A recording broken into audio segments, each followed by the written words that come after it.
Concept को समझाऊं। जी हाँ, आत्मिक बातें हैं, आत्मिक लोगों को समझना ज़रूरी है और मेरी प्रार्थना है प्रभु से कि ये मैसेज एडिट वीडियो आत्मिक लोगों तक पहुंचेगा और आत्मिक लोग इसको समझ पाएंगे। तो इसको मैं पहले पढ़ दे रहा हूं, आप भी इसको पढ़ चुके होंगे। क्या फूट में ताकत है? जी, आपने बिल्कुल ठीक सुना। क्या फूट में ताकत है? फूट मतलब विभाजन कर देना, डिस्प्यूट। फूट, क्या फूट में ताकत है? जी हाँ, फूट में ताकत है। तो मैं चाहता हूं कि एक वचन इस वक्त में पढ़ा जाएगा। उत्पत्ति की किताब उसका 3 अध्याय वचन 1 से लेकर 7 तक मैं चाहता हूं कि आप लोग जो हैं उसको पढ़ेंगे। सलोमी, आप इसको पढ़ेंगी। उत्पत्ति की किताब उसका 3 अध्याय 1 से लेकर 7 तक। The book of Genesis chapter 3 verse 1 to 7। जी पढ़िए। यहोवा परमेश्वर ने जितने बनेले पशु बनाए थे उन सब में सर्प धूर्त ठहरा, धूर्त था। हाँ। उसने स्त्री से कहा, क्या सच है कि परमेश्वर ने कहा तुम इस वाटिका के किसी वृक्ष का फल न खाना? स्त्री ने सर्प से कहा, इस वाटिका के वृक्षों के फल हम खा सकते हैं, पर जो वृक्ष वाटिका के बीच में है उसके फल के विषय में परमेश्वर ने कहा है कि न तो तुम उसको खाना और न उसको छूना, नहीं तो मर जाओगे। तब सर्प ने स्त्री से कहा, तुम निश्चय न मरोगे, वरन परमेश्वर आप जानता है कि जिस दिन तुम उसका फल खाओगे उसी दिन तुम्हारी आंखें खुल जाएगी और तुम भले बुरे का ज्ञान पाकर परमेश्वर के तुल्य हो जाओगे। अर्थात जब स्त्री ने देखा कि उस वृक्ष का फल खाने के लिए अच्छा और देखने में मन भाव और बुद्धि देने के लिए चाहने योग्य भी है, तब उसने उसमें से तोड़कर खाया और अपने पति को भी दिया और उसने भी खाया। वचन 7 तक पढ़ना है आपको। तब उन दोनों की आंखें खुल गई और उनको मालूम हुआ कि वे नंगे हैं, इसलिए उन्होंने अंजीर के पत्ते जोड़ जोड़ कर लंगोट बना लिए। ओके, उत्पत्ति 3 का 1 से 7 तक में आपने अभी वचन को हिंदी में सुना है। अभी जितने भी लोग आप लोग अभी लाइव हैं 500-600 के आसपास में, आप सभी को अपने दोनों कान खड़े होकर कर सुनना होगा, बात को समझना होगा। मैं इसको फिर से पढ़ दे रहा हूं ताकि आपको बात समझ में आए। क्या फूट में ताकत है? विभाजन, डिस्प्यूट, क्या उसमें ताकत है? जी हां, उसमें ताकत है। और इसका सबसे बड़ा उदाहरण आप और हम अभी सुन चुके हैं और आप जानते भी हैं। परमेश्वर ने एक बगीचा बनाया था। उसको ब्लॉक कर दिया, ठीक है। परमेश्वर ने एक खूबसूरत बगीचा बनाया था। परमेश्वर की मर्जी थी कि वो आदम और हव्वा परमेश्वर की योजना में उस अदन की वाटिका में रहें, जिए। आगे बहुत कुछ परमेश्वर उन दोनों के लिए बातें करने पर ही था कि तीसरा कैरेक्टर या तीसरा प्राणी या व्यक्ति, और उसका नाम है लूसीफर, सैटन, सांप, उसकी एंट्री होती है। और उसने कुछ नहीं किया, ना आदम से लड़ा, ना हव्वा से लड़ा, ना परमेश्वर से लड़ा, जो कि उसकी ताकत भी नहीं है, वो बात अलग है। ना उसने वहां पर किसी प्रकार का कुछ और हरकत करी। बस उसने एक चीज करी कि उसने फूट डाल दिया। फूट ताकतवर है क्या? क्या फूट में ताकत है? यस। फूट किस में? परमेश्वर की योजना में फूट। परमेश्वर की वो पहली कलीसिया जिसमें 2 लोग थे, आदम और हव्वा, उसमें फूट। और हव्वा के मन में फूट। और हव्वा के मन में एक प्रकार का शंका, हव्वा के मन में एक प्रकार का कंफ्यूजन। इसको कहते हैं कि फूट में ताकत है। और उसको जैसे ही पता चला लूसीफर को, पुराने सांप को, सैटन को, कि अगर इन दोनों को, आदम और हव्वा को आपस में, आदम और हव्वा और परमेश्वर को आपस में अगर कैसे भी अगर मैं तोड़ सकता हूं तो वजह है फूट। और आप जानते हैं, बहुत ध्यान से सुनना होगा, इन दोनों के बीच में, परमेश्वर और मानव जाति के बीच में आ गई फूट। हवा के मन में लूसीफर डाल चुका फूट, और औरत वो कर बैठी। और आपको पता है, जब आप फूट का शिकार होते हैं, बहुत ध्यान से सुनना, जब आप फूट का शिकार होते हैं, फूट डिस्प्यूट, विभाजन, तो उसके अंदर इतनी ताकत होती है कि आपके द्वारा वो दूसरे को भी फूट में डाल सकता है या कन्विंस कर सकता है। और जिसके चलते होता क्या है, जिस योजना को परमेश्वर ने बनाया था उसमें सब गड़बड़। डैनियल भाई, आप बोलना क्या चाहते हैं? आगे रखता हूं, फिर आपको और भी क्लियर हो जाएगा। आप जानते हैं यूहन्ना की किताब उसका 6:66 666, मैं चाहता हूं कि आपको यह बताऊं, यीशु का प्रचार जब यीशु करते थे, यीशु टीचिंग देते थे, कुछ दिनों से उसके चेले जुड़ते गए, कभी यहां से कभी वहां से, और एक दूसरे ने उनको कहा, अच्छा बोल रहा है, कोई अच्छा मसीहा आ गया है, अच्छा प्रॉफिट आ गया है उन दिनों के हिसाब से, और हमको कोई अच्छा रब्बी मिल गया है यहूदियों का, अच्छा सिखाता है, अद्भुत चमत्कार भी करता है, खाना भी खिलाता है, सब कुछ, मतलब नंबर 1 क्वालिटी है इसके अंदर। किसके अंदर? यीशु के अंदर। अब आपको पता है, लूसीफर जो अदन की वाटिका में था, वो घुसा यीशु की टीम में, यीशु के चेलों में, और उसने क्या किया, एक व्यक्ति को पकड़ा उसने, जैसे अदन की वाटिका में उसने हवा को पकड़ा, उसने एक व्यक्ति को पकड़ा यीशु के टीम में। जॉन 6:66 में, वो कोई भी हो सकता है, उसके दिमाग में बात डाली, बोला देखो यीशु जो टीचिंग दे रहे हैं ना, ये ठीक नहीं है, ये इनकी टीचिंग में ना गलतियां हैं। मैं आपको डंके की चोट पे बोलता हूं, यीशु की टीचिंग में कभी गलतियां नहीं थी, किसी भी एंगल से गलतियां नहीं थी, किसी भी एंगल से गलतियां नहीं थी। तो जिसके चलते उस व्यक्ति ने पहले एक में फूट डाला होगा कि देखो क्या बोल रहा है, कैसे बोल रहा है। एक सेकंड दीजिए, मैं आपको बताता हूं कि उसने क्या फूट डाली होगी। जी, उस व्यक्ति ने, जो इस कॉन्सेप्ट को समझाने के लिए मैं आपको यह एंगल दे रहा हूं, उसने बोला होगा, और यह ऑब्वियस है कि यही तो हुआ होगा, क्योंकि सब कुछ तो बाइबल नहीं लिखेगी ना। उसने कहा होगा कि देखो, अभी तुमने सुना कि 10 मिनट पहले इसने क्या कहा, कि जो कोई मेरा मांस और लहू नहीं खाएगा पिएगा, वो मेरे राज्य के योग्य नहीं है, या मेरे योग्य नहीं है। कैसे कोई इसका मांस और लहू खा सकता है? इसकी टीचिंग गलत है। उस एक व्यक्ति की वजह से वो जो सुन रहा था, क्योंकि फूट में ताकत है, वो बंदा बिगड़ा। उसने जाकर कहा, अब एक काम करो, हम उसको भी पकड़ेंगे, वो लाल शर्ट वाला, पीला शर्ट वाला, नीला शर्ट वाला, ब्लैक शर्ट वाला, जो भी होगा, उस बकरी के पास बैठा है, गाय के पास बैठा है, XYZ, उसको पकड़ो, उसको भी समझाएंगे। और ऐसे लोग जो यीशु के लिए उनके मन में क्या कहते हैं, रिस्पेक्ट था, प्यार था, इज्जत थी, और यीशु को बड़े चाव के साथ, जिसको कहते हैं ना, बड़े लगन के साथ उसको सुनते, कभी पहाड़ पे चढ़ते, कभी पहाड़ से उतरते, कभी नदी पार करते, कभी इधर जाते, कभी उधर जाते। याद रखो, ये यीशु के चेले थे। देवर चेक, ये यीशु के चेले थे। क्या हो गया? हाँ, वॉइस चेक करो। हाँ, ओके, यहाँ से यहाँ पे सब ठीक है? चेक। और यूट्यूब पे ठीक है? यूट्यूब चेक करो। अब आपको समझ में आ रहा है कि दिक्कत कहाँ पर है। लूसीफर को नहीं, बट कुछ तो मेरा कुछ कम हो गया है वहाँ पे, इसको देख लीजिएगा। ओके, आ गया, ठीक है, बहुत ध्यान दीजिएगा। तो एक ने पहले एक में डाला फूट, दूसरे ने डाला दूसरे में फूट, और उसके चलते हुआ क्या? उसके चलते ये हुआ कि इन लोगों की एक बड़ी जमात बन गई।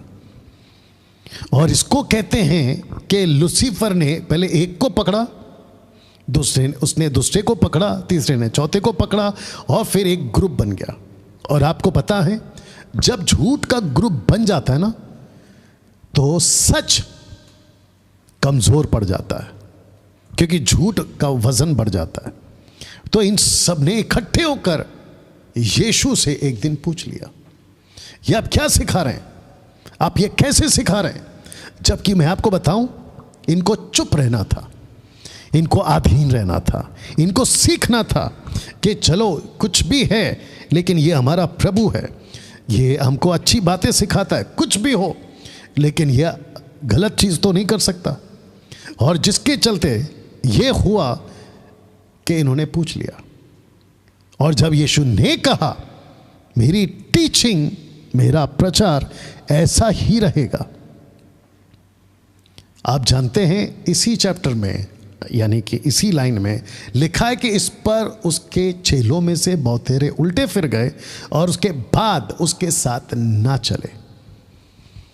अब मैं आपको बताता हूं कि इसमें नुकसान किसका हुआ, लेकिन उसके पहले मैं चाहता हूं कि आपको ये एंगल तीसरे तरीके से दे दूं।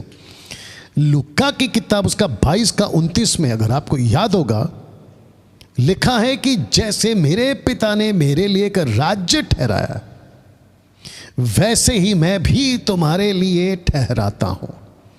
यीशु अपने अंतिम प्रभु भोज में थे, लॉर्ड सपर जिसको कहते हैं लास्ट लॉर्ड सपर, उसके बीच में यीशु ने ये बातें करी कि जैसे मेरे पिता ने मेरे लिए एक राज्य ठहराया है, वैसे ही मैं भी तुम्हारे लिए ठहराता हूं, ताकि तुम मेरे राज्य में मेरी मेज पर खाओ पियो, वरना सिंहासनों पर बैठकर इज़राइल के 12 गोत्रों का न्याय करो। ऐसे कह ही रहे थे कि परमेश्वर की आत्मा ने यीशु मसीह को इस लाइन को बोलने के लिए प्रेरित किया। यीशु कहते हैं, शिमोन हे शिमोन, देख शैतान ने तुम लोगों को मांग लिया है कि गेहूं की नाई फटके। इसका मतलब क्या है? अधन की वाटिका में विभाजन, फूट। यीशु के चेलों में फूट। अब यीशु के 11 चेलों में भी, क्योंकि यूदा इस्करियोत तो छा चुका था, फूट। या फिर पतरस के मुंह से निकला, मैं तो नहीं जानता यीशु को। इन सब के पीछे किसका हाथ है? तब भी, यीशु के वक्त भी और आज भी, इन सब के पीछे एक ही व्यक्ति का हाथ है, और वो है शैतान। मैं रखूंगा। तो ये लाइन पढ़िए, लिखा है कि इनमें जीत किसकी होती है और नुकसान किसका होता है? आप ही बताइए। आपको पता है, इसमें जीत होती है शैतान की और नुकसान होता है परमेश्वर का राज्य का। मेरा क्वेश्चन है आप लोगों से, जो 66 में जो चेले यीशु को छोड़कर चले गए, उसमें नुकसान क्या हुआ पता है? ये सारी की सारी आत्माएं यीशु के पास अगर नहीं है, ये सीधा अनंत काल के नरक में। और लूसीफर यहां जीत गया यीशु के प्रति फूट डालकर, और नुकसान किसका हुआ? परमेश्वर के राज्य का। जी हां, आपने ठीक सुना। पतरस के वक्त भी यीशु यही कह रहे कि शैतान ने तुम लोगों को मांग लिया है, आपस में मेरे से तुमको अलग कर देना, ये उसका टारगेट है। तो दोस्तों, ये फोटो देखिए। आजकल फूट की भाषा बहुत चल रही है, फूट की भाषा। और मैं जिस वजह से मैं ये प्रोग्राम बना पा रहा हूं या चला पा रहा हूं, आपने देखा होगा मसीह मंथन से इनको इतनी छेड़ है कि ये फूट डालने के लिए किसी भी लेवल पे जा सकते हैं। कौन? लूसीफर। और इनका शिकार कौन होता है? अधन की वाटिका में वो पहली औरत। सोच के देखिए, यीशु के चेलों में, जॉन 6:66 में, वो एक आदमी। आप समझ रहे हैं? वैसे ही हर चर्च में, हर ग्रुप में, मसीह की देह में परमेश्वर कहता है कि डैनियल 2020 में मैं तुझे खड़ा करता हूँ, घरी शिक्षाओं के बीच में लेके चलता हूँ। मैं कहता हूँ कि परमेश्वर धन्यवाद, आपने ये जिम्मेदारी मेरे कंधे पे दी। और फिर कुछ लोग हमसे जुड़ते हैं और कहते हैं कि डैनियल भाई कंधे से कंधा मिलाकर चलेंगे। तो लूसीफर कहता है, पुराना सांप कहता है कि ओके, एक और ग्रुप तैयार हो गया है। अगर ये वैसे ही एक्टिव रहा और एकजुट होकर ये काम करते रहे तो फिर मेरा राज्य खतरे में आएगा। इसलिए मैं डैनियल राज को तो कुछ नहीं कर सकता, मैं उसको तो कुछ नहीं कर सकता, इसको तो कुछ नहीं कर सकता, लेकिन मैं एक चीज़ कर सकता हूँ, और वो वही फॉर्मूला वो अपनाता है, और जिसको कहते हैं कि उसने वही अब फॉर्मूला अपनाया जो उसने हवा के साथ किया, फूट। तो आजकल फूट की भाषा बहुत चल रही है, यू अंडरस्टैंड। बहुत लोग इस पुराने सांप का शिकार होकर उनको लग रहा है कि उनकी जीत हो गई। उनकी जीत नहीं हुई है, बल्कि जीत तो शैतान गया है और नुकसान परमेश्वर के राज्य का हो रहा है। परमेश्वर के राज्य का हो रहा है। सोच के देखिए आप, अगर ये बात किसी को समझ आ गई और अगर ये कॉन्सेप्ट कोई समझ गया, मैं आपको बताऊं, हम में से कभी कोई फेसबुक पे नहीं लड़ेगा, हम में से कोई कभी यूट्यूब पे नहीं लड़ेगा। जब हम अपनी स्पीड को जा रहे थे, मसीह मंथन खरी शिक्षाएं है ना लेके चल रहे थे, इन जैसे में से कई लोग सामने आ गए। तो इनको लगता है कि हमको परमेश्वर लीड कर रहा है, जबकि इनको नहीं पता है कि इनको लूसीफर लीड कर रहा है। और ऐसी भाषा आप सुन चुके हैं कि ये कह चुका है कि मसीह मंथन बैठक कल्ट है। ये किसकी भाषा है? ये फूट की भाषा है। और इसके इनके ज़बान पे ये भाषा डालता कौन है?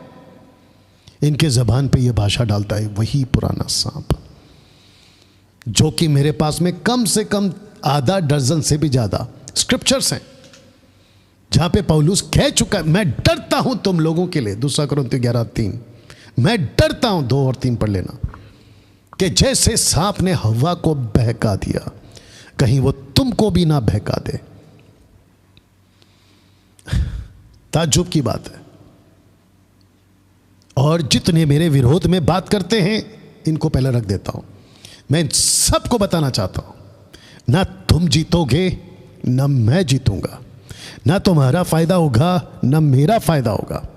जीतेगा सिर्फ शैतान और नुकसान होगा सिर्फ परमेश्वर के राज्य का।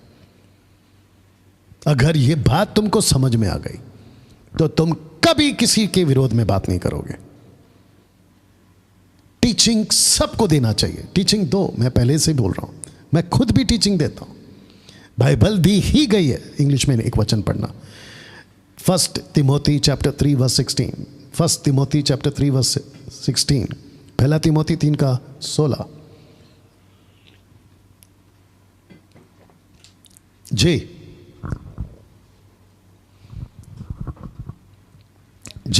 1 तिमोथी 3:16। नहीं, दूसरा कौन सा? अच्छा ठीक है, पढ़ो, एम्प्लीफाइड पढ़ो, make it fast. And great we confess is the mystery, the hidden truth of godliness. 1 Timothy, sorry 2 Timothy 3:16, माफी चाहते हैं, 2 तिमोथी chapter 3 verse 16। All scripture is God breathed, given by divine inspiration, and is profitable for instruction, for conviction of sin, for correction of error, and restoration to obedience, for training in righteousness, learning to live in conformity to God's will, both publicly and privately, behaving honorably with personal integrity and moral courage. सही, यह मकसद के साथ परमेश्वर का जो वचन है वो आप लोगों को दिया जाता है। इस मकसद के साथ दिया जाता है। अगर आप इस मकसद को नहीं समझे तो फिर मैं फिर कहता हूं, आपको प्रीच करना ही करना है, क्या सही है क्या गलत है करना है, लेकिन इस आत्मा के साथ नहीं। इस वजह से ये प्रोग्राम मैं चला रहा हूं। मैंने क्यों कहा था पहले स्टार्टिंग में 2 हफ्ते से, मैं क्यों कहते आ रहा था रैंडम डिबेट शो? क्योंकि इन लोगों को बहुत आदत है पीठ पीछे बात करने की। तो मैंने कहा चलो एक प्लेटफॉर्म दे रहा हूं, और मैंने रैंडम इसलिए रखा क्योंकि मार्केट में बहुत लोग थे मेरे विरोध में। तो मैंने सोचा कि भाई एक के पीछे 2-2 घंटा बिताने से अच्छा है इतने सारे लोगों को बहुत टाइम जाएगा, और मेरे पास वो टाइम नहीं है, और मैं डिबेट के कभी पक्ष में नहीं था और ना हूं और ना रहूंगा। मैंने कहा कि ठीक है, ये शायद हो सकता है कि एक एक दिन में 2-2, 3-3 आ जाए, 5-5 आ जाए, क्योंकि इतने लोग हैं ना बात करने वाले मेरे विरोध में। मैंने कहा चलो इनको प्लेटफॉर्म देते हैं, लेकिन देखिए एक नहीं आया अभी तक, और जो कॉल करते हैं वो बहाने बना रहे। एक ने किसी को बोला कि आप डैनियल राज के डिबेट में क्यों नहीं जा रहे? कहते हैं कि जो शेर होता है ना वो पहला देखता है फिर वक्त के हिसाब से शिकार करता है। विचित्र है। और वो छोड़िए, मेरा मकसद यही था कि आप लोगों के बीच में इन लोगों को रखूं, और मैं भी देखना चाहता था कि भाई दम कितना है। जब तुम बोल सकते हो पीठ पीछे अपने अपने घर पे या जहां पे भी आप लोग मेरे विरोध में शूट करते हो, वीडियो बनाते हो, तो चलो यहां पे आ जाओ, दूध का दूध पानी का पानी। और मैं ऐसा आदमी डंकी की चोट पे कह रहा था और अभी भी कह रहा हूं, और मैंने अभी तक प्रोग्राम खत्म नहीं किया है।